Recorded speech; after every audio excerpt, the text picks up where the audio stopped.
Hello, everybody. Corinne Smith here, talking behind the slides on the topic of Henry David Thoreau and Michigan, which is a tale of Avid fans, crab apples, and Mackinac Lilacs. When you think of American writer and naturalist Henry Thoreau, geographically, you also have to think of Concord, Massachusetts, because it was Henry's hometown.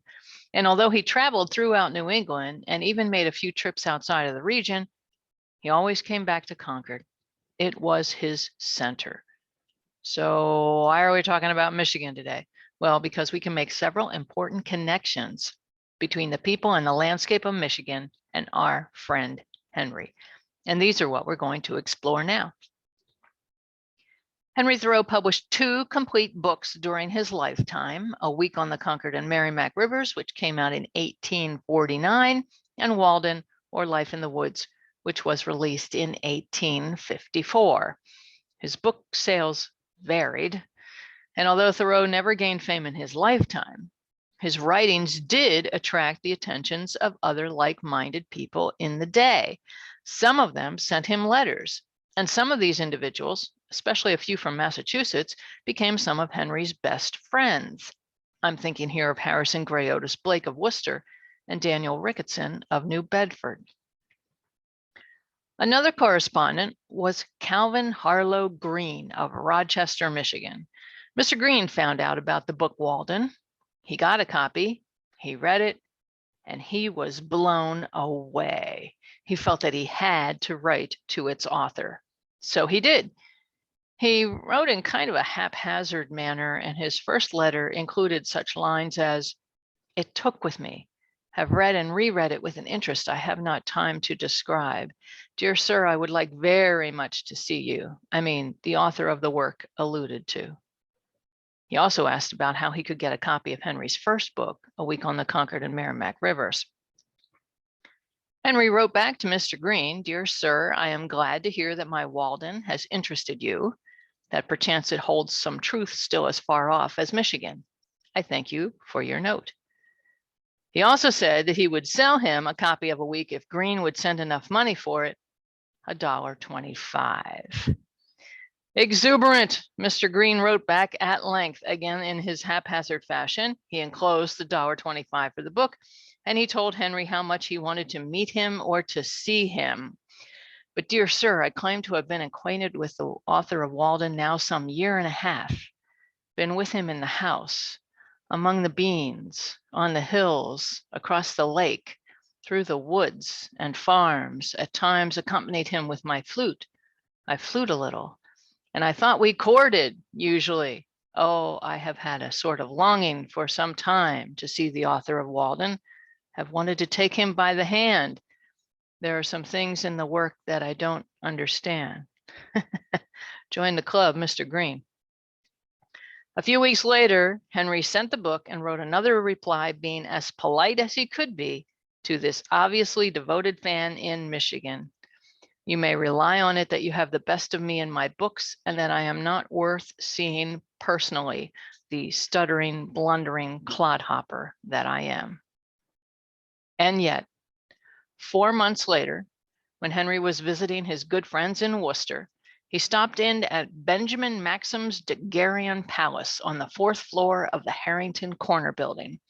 That's the brick building facing us on the right. It has the word hats on a downstairs awning, and it still stands today, although there's a Dunkin' Donuts on the bottom floor. Thoreau sat for 3 daguerreotypes to be taken up on that 4th floor. One he gave to Blake, another he gave to Brown. Both men may have been with him at the time. The third one he gave to Calvin Green in Michigan, sent it to him, along with an invoice for the 50 cents that it cost. And Henry wrote, "While in Worcester this week, I obtained the accompanying daguerreotype, which my friends think is pretty good, though better looking than I." A grateful Mr. Green wrote back, thanking him for this image and for the copies of the books that he had ordered. Oh, I love those works. I love their author. By the way, the 3 images of Thoreau that were taken that day, just minutes apart and all looking slightly different, have ended up in 3 different places. Mr. Green's copy is in the National Portrait Gallery at the Smithsonian. H.G.O. Blake's copy is in the Berg collection at the New York Public Library. And Theo Brown's copy is in the Thoreau Society collections at the Thoreau Institute. Brown's is the one that has been most often duplicated and distributed, and it's the one that's most familiar to us. Now you can see differences in the hair, and the one that we know most of all on the right, his hair is a little poofy in the middle. On the left, it's smoothed down, and the look on his face is slightly different too. Still, Henry Thoreau sat for only one other photographic kind of image in his life, and that second one came in 1861, just 9 months before he died. That's the one with the full beard, if you remember that one. Without Calvin Green's insistence and prompting, would Henry have sat for the 3 daguerreotypes in Worcester? I think probably not. So it was because of a Michigan resident that we know what Henry David Thoreau looked like in 1856. So thank you, Mr. Green. Your legacy lives on through these images. Henry Thoreau suffered from consumption, tuberculosis, for much of his life, and by the spring of 1861, his doctor recommended one of the only known cures at the time: travel to a different climate. Usually folks would choose to go to warm, moist climates like around the Caribbean or the Mediterranean. but not Henry. He chose Minnesota. He'd never gone west, and he had a contact person in Minnesota that he could use as a home base. He used his doctor's advice as an excuse, I think, and he treated the 2-month trip like a scientific expedition. He took his botanical manuals, his spyglass, and his plant press with him. His traveling companion was Horace Mann Jr., son of the famous educator who was already a budding botanist himself. Together, the 2 men took a combination of trains and steamboats to travel to and across the American Midwest. So, of course, they crossed Michigan twice during their trip. On May 20th, 1861, on their way west, they took the Grand Trunk Railroad across what is now southern Ontario and reached Detroit, Michigan that night, checked into a hotel. The next day, May 21st, saw the 2 men rattling across southern Michigan on the Michigan Central Railroad. They passed through and made stops in Ypsilanti, Ann Arbor, Jackson, Albion, Marshall, Battle Creek, Kalamazoo, Ostemo, and Niles, so that they could stay in Chicago that night.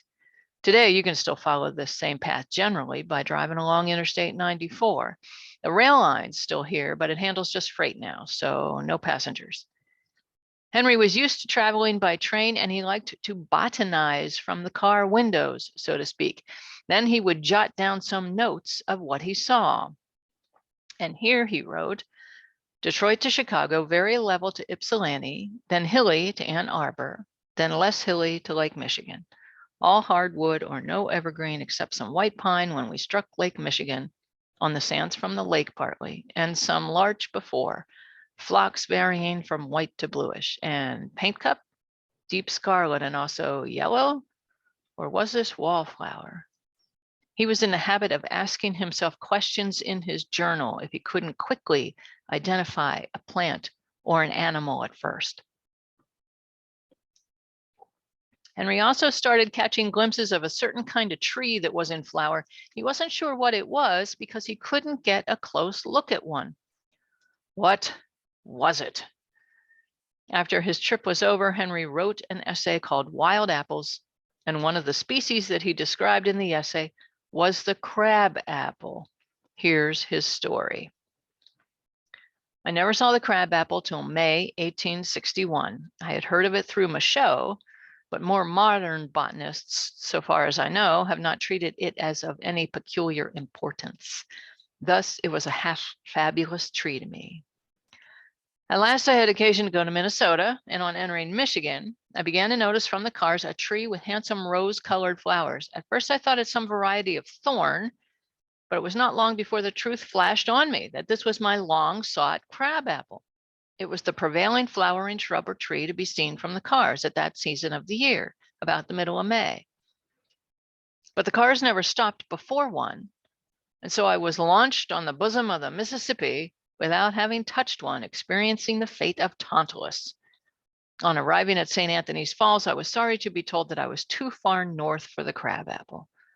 Nevertheless, I succeeded in finding it about 8 miles west of the falls, touched it and smelled it, and secured a lingering corymb of flowers for my herbarium. This must have been near its northern limit.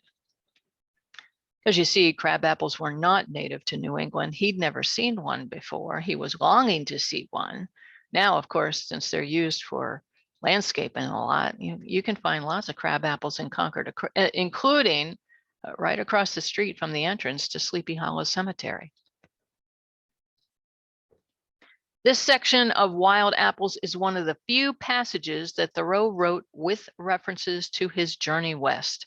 After he got back from Minnesota, he had only 9 months to live, and he worked on finishing other essays first. He never had a chance to write about the longest trip of his life. But you know what Henry Thoreau and Horace Mann Jr. did not do when they crossed southern Michigan? They didn't stop at Rochester to sit down and talk with Calvin Greene. 5 years earlier, when Greene was so excited to exchange letters with Thoreau, he did invite Henry to come and visit someday. And yet Henry never did.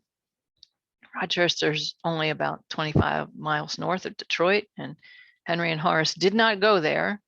Maybe Henry forgot. Maybe he was put off by Calvin Greene's exuberance at the thought of ever meeting him in person. Or maybe he just wanted to keep on heading west. We don't know. Sorry, Mr. Greene. Henry and Horace spent a month in Minnesota. They saw and did a lot of cool things, and we will talk about that trip another time. But by the end of June 1861, they were heading back east toward Massachusetts and home. This time they took a more northern route. They crossed Wisconsin by the Milwaukee and Prairie du Chien Railroad and ended up in the city of Milwaukee on the night of Thursday, June 27th. The next day, Friday, June 28th, Henry and Horace boarded the Edith, a steamship that was part of the fleet operated by the Buffalo and Lake Huron Railway Company. At first, the ship hugged the Wisconsin shoreline to Sheboygan, but then it headed across the open water of Lake Michigan, making most of the crossing at night. At 10 o'clock in the morning on Saturday, June 29th, they landed at a place called Carp River, Michigan, now known as Leland, on the Leelanau Peninsula. You could consider it to be the tip of the pinky finger of the Michigan mitten. The ship docked here for 2 hours so that it could take on supplies like wood and water. This archival photo from the Leelanau Historical Society shows what that kind of scene would have looked like back in the day. Thank you again to the good people at Leelanau Historical Society for allowing me to use this image. If you guys ever land in Traverse City, Michigan, be sure to make the trip north up the peninsula to Leland. Well worth the trip. Today, this part of Leland is known as its historic Fishtown waterfront, and you can walk around it and explore it. Henry and Horace used the 2-hour layover here to explore the nearby landscape too. Both were focused, though, on finding plant specimens for their own personal herbariums. Evidently, Horace found bunchberry, or creeping dogwood, because he snipped a sample and later put it into his collection. And according to Henry's notes, he found a lot of clasping hound's tongue. Henry also saw a plant he didn't recognize, one that wasn't yet described in his botanical manuals either. He wrote down a quick description, though. Boraginaceous plant with 4 prickly nutlets and small flowers, blue or rose, either color, stamens or corolla erect. What is it? And as he and Horace continued their journey through northern Michigan, Henry continued to find this plant and to wonder about it. Boraginaceous plant, so common in Minnesota with lanceolate leaves, small blue flowers, and prickly nutlets, common here and at Carp River.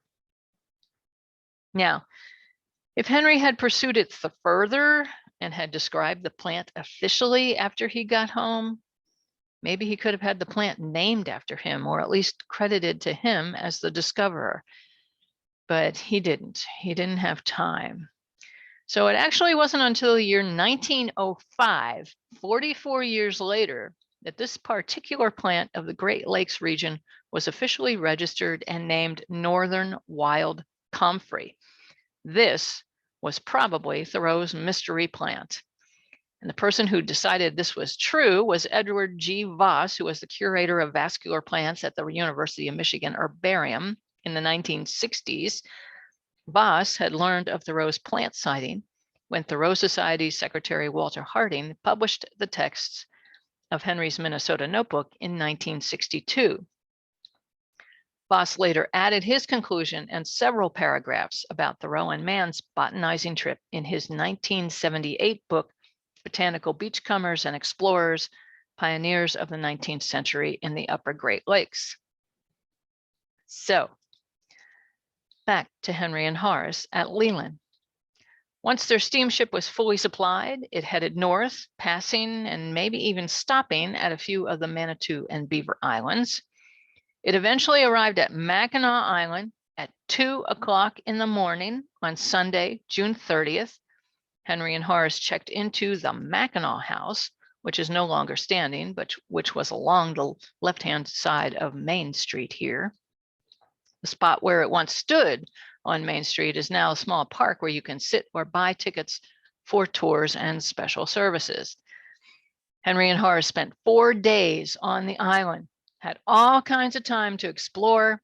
They saw sites that tourists can still visit today, but again, their main interest was botanical studies and in seeing how many different plants they could find and identify.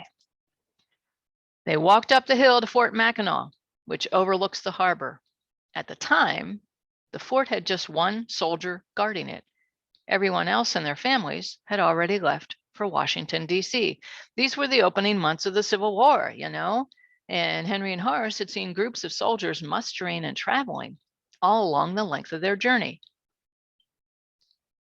It shouldn't have surprised them that the same thing happened on Mackinac and that only one soldier was left here, an ordnance sergeant named William Marshall. We don't know whether or not they got to meet Sergeant Marshall or to talk with him. Henry and Horace climbed around Arch Rock, one of the most distinctive natural features on the island. Here's the place where you can peek through at the ships on Lake Huron through the hole in the limestone.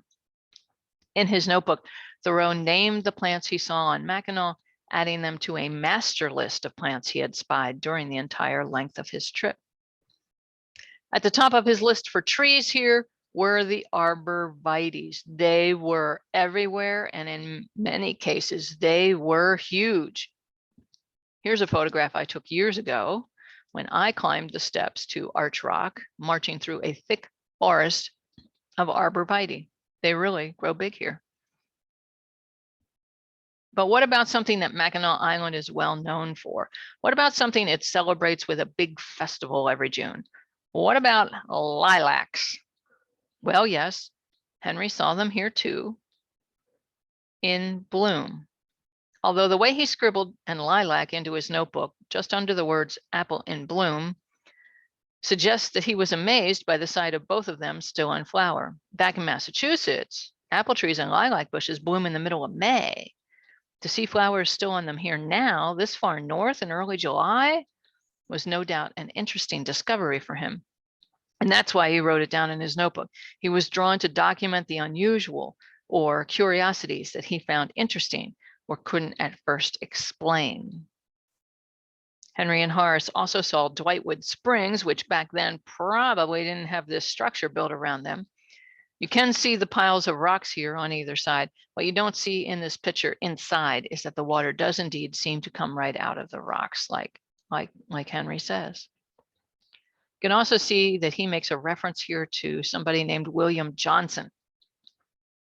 Here's another note from his notebook where on this one, he jots down the basics of some stories he's heard from the local people, including, it seems, from Johnson, county clerk, born by half-breeds and French, as people would have said it then.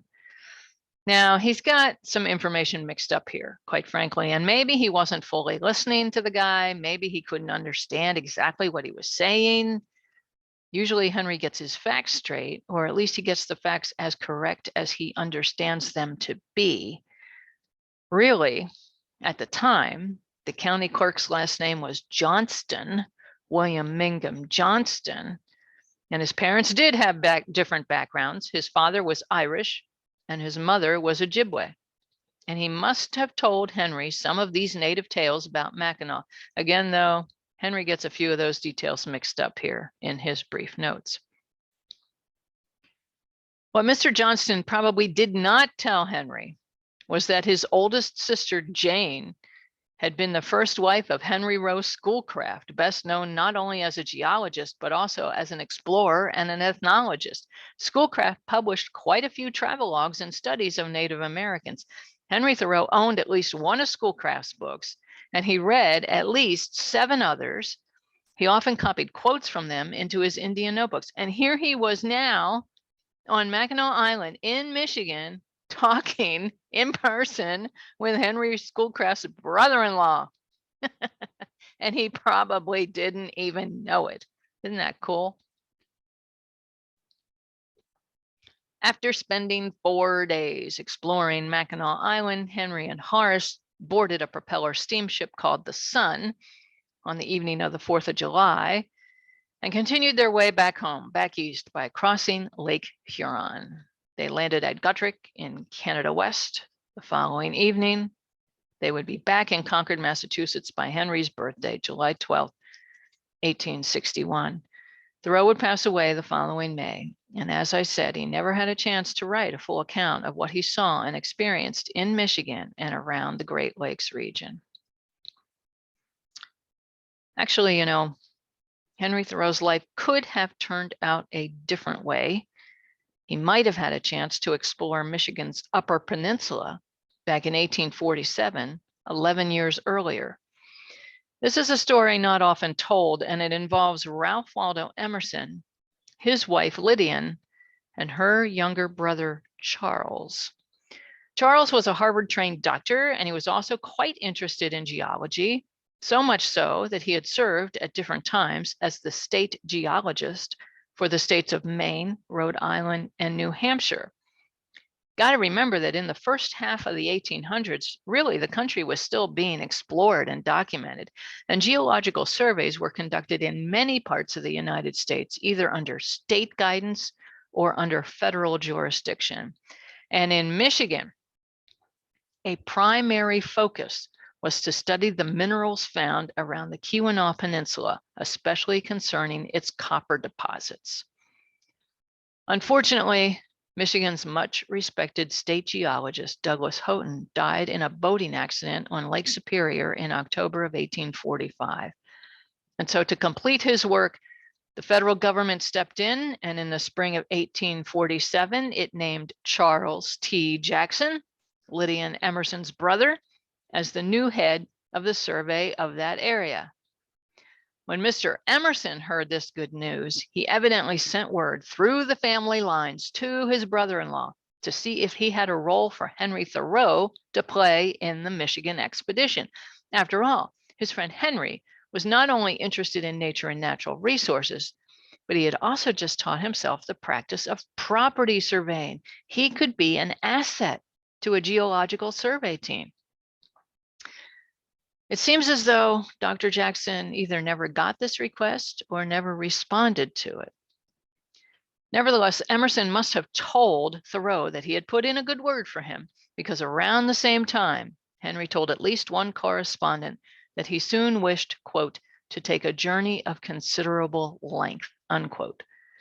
So it seems as though Henry was kind of prepared back then to head to Michigan if he had to, but no, it didn't happen that way. Henry was not invited to join the survey project after all. In retrospect, it's probably good that Henry didn't pair up with Dr. Jackson. First of all, he would have had to leave his house at Walden Pond early in May or in June of 1847 instead of in September. And so we wouldn't have that great line to repeat now that he spent 2 years, 2 months, and 2 days at Walden. We'd have to come up with something different. Secondly, Henry would have unwittingly gotten caught up in an unfortunate controversy swirling around Dr. Jackson.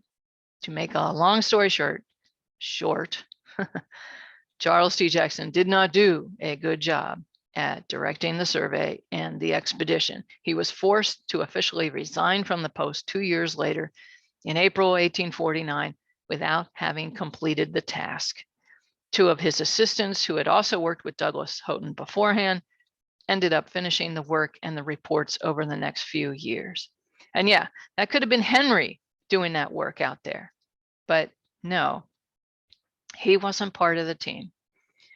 Wouldn't that have been an interesting development, though? If Henry had gone west with Dr. Jackson, he would have had the potential to change the trajectory of the rest of his life.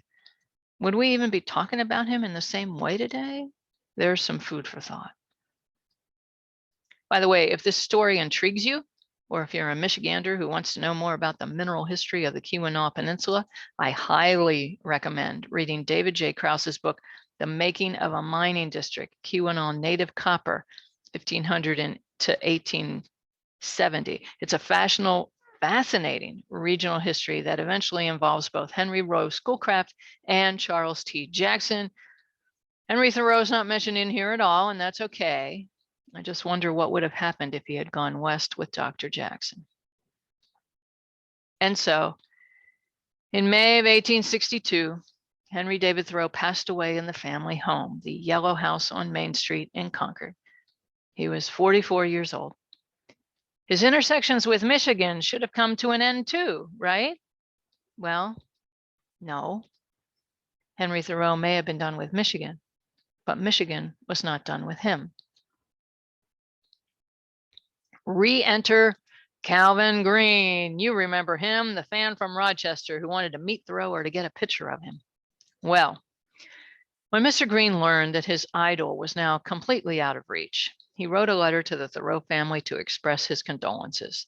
Henry's sister, Sophia, always the polite person, thanked him in a written reply. The two exchanged a few more letters, and then one day in March 1863, an unusual package arrived at the Thoreau home in Concord. Calvin Green and his brother had sent Sophia a special walking stick. They had originally meant to make it and to send it to Henry, but now that he was gone, they wanted it to be given to someone who had walked a lot with Henry. So Sophia gave it to his friend Ellery Channing and wrote a thank you note back to Mr. Green. We don't know what Ellery did with the walking stick and where it ended up. So there's a research topic for somebody to take on someday. But Calvin Green was not done yet. 6 months later, he made the pilgrimage himself from Michigan to Massachusetts. He checked into the Middlesex Hotel in Concord Center. He spent days visiting the town, taking in both the landscape and its people. He walked along its rivers and out to Walden Pond, noting in his diary, I have doubtless crossed and recrossed the dear absent man's path so many times in this morning's trip. He got to meet and to talk with some of Henry's closest friends, Ellery Channing, Bronson Alcott, Frank Sanborn, and Ralph Waldo Emerson. He stopped by the Mann House and met Mary Peabody Mann and her 3 sons, including young Horace, who had made that Midwestern trip with Henry 2 years earlier. He stopped by the Thoreau house and met Henry's sister Sophia and their mother Cynthia and some of their maiden aunts who lived in town. In return, the Thoreaus invited Mr. Green to board with them for the rest of his stay, so he did. What an idyllic adventure this must have been for Calvin Green, right? He couldn't meet Henry Thoreau in person, but he sure could do all of the next best things, couldn't he? He must have been very pleased indeed. And after he returned to Michigan, Mr. Green still thought of Henry and the Thoreau family from time to time. Years later, Mr. Green sent a book of poetry to Sophia Thoreau. She, as usual, wrote him a lovely thank you note, along with another invitation to come to Concord again someday. Well, you don't have to ask a Thoreau fan twice to go to Concord. So in late August 1874, Calvin Green was back at the Middlesex Hotel in Concord Center. But a lot had changed in the 11 years since his first visit. Henry's grave had been moved from the bottom edge of the new burying ground up the hill to Author's Ridge in Sleepy Hollow Cemetery, along with the graves of the rest of his immediate family members, and the plot now included his mother, Cynthia. Henry's sister, Sophia, had moved to Maine to live with her cousins, so she was not in Concord at all. Mr. Green did get to walk with Ellery Channing and to talk with Frank Sanborn and Bronson Alcott. And of course, he again walked to and around some of Henry's favorite places, including Walden Pond. Something new had happened here, too. At the place where Thoreau's small house had once stood, there was now a tribute cairn of rocks. It had been started by a woman from Iowa 2 years earlier to mark the spot and to honor Thoreau's life. Now, at the time, the pile was not this big yet, but it was growing, and Mr. Green followed the new tradition. Arose this morning about 4 o'clock and started for a last visit to Walden Pond. I shall probably not see it again. Here I sit with my back against a small pine sapling, now growing on the site where once stood the hut. A few feet in front of me is a small but gradually increasing pile of stones to which every friend of Thoreau is expected to add his unit. I brought one up from the pond as my contribution and penciled on it the word Bethel. I also set out nearby a plant of life everlasting that I had found while on the way here. Wow. And then Calvin Green returned to Rochester. Now, separately, about a year later, a man named Samuel Arthur Jones moved to Ann Arbor. Dr. Jones was a homeopathic physician who had a large practice in New Jersey. In 1875, he came to the University of Michigan to serve as the first dean of its homeopathic medical college. He was an outspoken and a determined person, though, and he often clashed with the university administrators.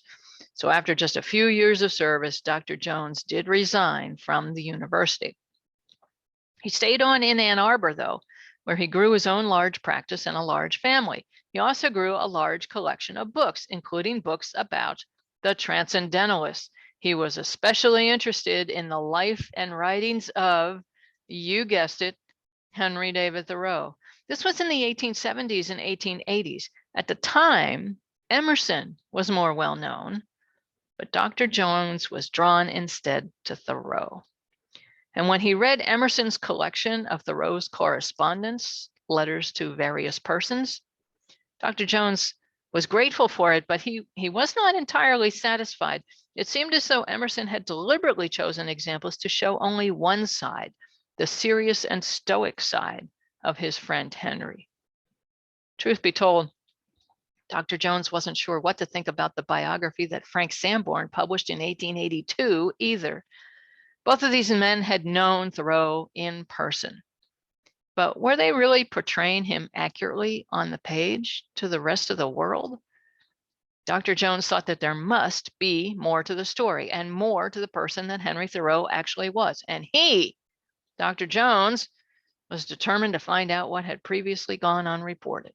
So he did as much research as he could on his own. And in December of 1889, Dr. Jones read a paper called Thoreau, A Glimpse, to the Unity Club in Ann Arbor. This was his first public lecture on his now favorite topic. Afterward, he had the essay printed in pamphlet form. And guess what? At least one copy made it to Concord, Massachusetts, and to someone who had known Henry Thoreau. And before you knew it, Dr. Jones was exchanging letters with Alfred Winslow Hosmer, a Concordian who specialized in taking photographs of places where Henry Thoreau had walked. This connection led Dr. Jones to even more, and to Thoreau's old friends, Daniel Ricketson and H.G.O. Blake. His letter writing circle grew to include Henry Salt, a social reformer and a vegetarian living in England, who was writing a biography of Thoreau and who was corresponding with some of the same people too. Mr. Salt also wanted to learn the real stories behind the life and writings of the naturalist and writer. And so with this letter writing group and a hive mind, as we might call it today, these men helped to nail down some of the details of Thoreau's life that we might otherwise have never known. They provided an early foundation for the rest of us. What are the kinds of Thoreau problems, as they called it, that they researched and found answers for? Well, ones like this. Had Henry built the Walden House specifically to be a station on the Underground Railroad? Who was the woman that both Thoreau brothers fell in love with and pursued and proposed marriage to? Who paid the state poll tax bill so that Henry could be released from the Middlesex County Jail? And speaking of that incident, did Mr. Emerson really go to the jail that night and really ask the question we think he asked? So back then, the letters flew across the country and across the ocean. And in the late summer of 1890, Dr. Jones made the trip from Michigan to Concord, Massachusetts to see the place for himself and to meet some of these people. He met Alfred Winslow Hosmer and his relative Horace Hosmer. Horace had been a student in Henry and John Thoreau's school, and he quickly became another valuable contact and correspondent for Dr. Jones. Jones met Thoreau's friend, H.G.O. Blake. He met Sam Staples, the sheriff who had put Thoreau in jail for that one night for not paying the state poll tax. Jones also met Frank Sanborn, again, one of the early Thoreau biographers and collectors of letters. This meeting did not go very well, though, as Dr. Jones would tell some of the others in his letters. And this shouldn't surprise us because both men were pretty much vying for the chance to be a major source of knowledge on Thoreau. Jones saw Sanborn as an unreliable editor, and actually this reputation continues to stick to Frank Sanborn today as far as Thoreau fans and scholars are concerned. Jones was one of the first people to recognize this and to wonder about it. Here's an interesting example of how Sanborn liked to add lots of his own commentary and side comments to his compilations. A few years later, after Dr. Jones returned to Michigan, Sanborn published a book called Familiar Letters of Henry David Thoreau. Dr. Jones got a copy of the book and must have gotten quite a shock when he read it, because near the end, as Sanborn talks about Thoreau's journey west and what he did or didn't do, he says, "Nor does it seem that he visited on the way his correspondent since January 1856, C.H. Green of Rochester, Michigan, who had never seen him in Concord." Dr. Jones must have read this paragraph and said, wait a minute, what? Who was this C.H. Green person in Rochester? Rochester's only about 60 miles away from Ann Arbor. And if Sanborn knew this, why didn't he mention this other Michigan man to Dr. Jones whenever he met and chatted with him in Concord? Jeez. So of course, Dr. Jones wanted to track down Calvin Harlow Green. And of course, he was successful. Once he found him, he wrote one letter after another to Mr. Green. Green, in return, told him about the letters that he had gotten from Henry Thoreau himself and also from his sister Sophia. And Mr. Green told him about the daguerreotype that Henry had sat for in Worcester and had sent to him. Green also invited Dr. Jones to come to Rochester to meet him. So the two early Thoreau fans from Michigan finally met in person in May 1897 in Rochester. Green was now 80 years old, and it's a good thing Dr. Jones found him when he did. Green would pass away just a year and a half later. During that meeting, both of them must have been satisfied to find kindred spirits in one another, even though they were very different types of people. Green gave Dr. Jones, gave him his Thoreau letters, his first editions of A Week in Walden, and he even gave him the 1856 daguerreotype that he had asked Henry for. Wow. Talk about passing the torch, bringing the Thoreau connection in Michigan full circle. Dr. Jones gave a lecture about this newfound Thoreauviana at the University of Michigan soon afterward, and he would go on to publish a number of Thoreau books and pamphlets of his own, including a bibliography and a volume of those letters that he had gotten from Calvin Green. And being nice, Dr. Green even granted permission to Frank Sanborn to reprint those letters in his next collection. And in the future, 20th century scholars would commend Dr. Jones for being an accurate and literal editor in his work with this material.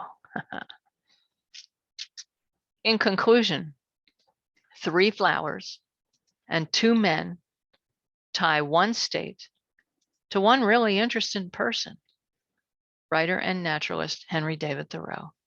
How about that? To learn more about Calvin Green in Rochester, be sure to check out Dean Masters' wonderful presentation for the Rochester Hills Public Library, An Echo Amid the Oaks, the story of Calvin Green. Thank you, Dean. A link to the video is included in the summary below. To learn more about Samuel Arthur Jones and his correspondence, check out these books, now both out of print. Toward the Making of Thoreau's Modern Reputation, Selected Correspondence of Jones, Hosmer, Salt, Blake, and Ricketson, and Remembrances of Concord and the Thoreaus, Letters of Horace Hosmer to Dr. S.A. Jones. Together, these books contain almost 500 letters. You can follow along as these folks figure out all kinds of answers to questions about Thoreau's life.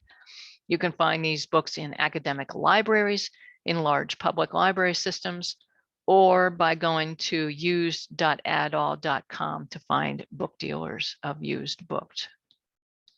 And if you want to learn more about Thoreau's Minnesota trip, you may want to read my book, Westward I Go Free, Tracing Thoreau's Last Journey.